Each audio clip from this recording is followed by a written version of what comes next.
Hulaan nyo ang iluluto ko. Medyo masabaw pa. Ito ay beef ribs. Gagawin kong kaldereta. Ba't medyo masabaw pa siya, oh. Kompleto na yan. Hindi ko na pinakita sa inyo ang paraan ng pagluluto kasi aabutin ako ng siyam-siyam. Ba't nilagay ko dyan? Ordinary, toyo, oyster sauce, tomato paste, garlic, onion. Yan, nilagyan ko siya ng gata. Wala po siyang peanut dahil hindi po yan kare-kare. Yan po ay kaldereta.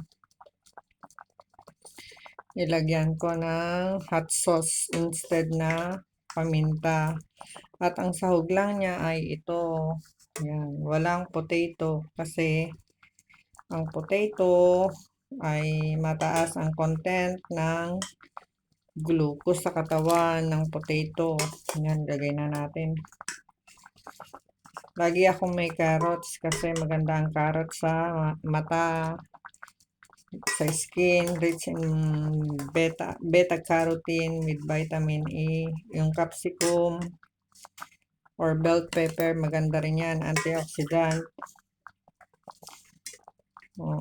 So, ngayon lang ako nagkarne. Baka naman sabihin ng iba, bakit nag-red meat? Paminsan-minsan nagre-red meat din ako. Once in a lifetime or mga twice in a month. Makatikim man lang.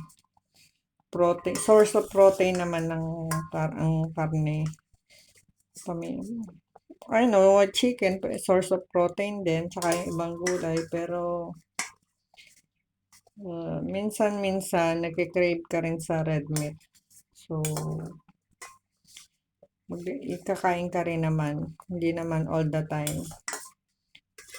Twice in a month, once in a month, makapagkain ka ng ganito, oh. Yan ko yan hanggang matuyot yung kanyang sabaw.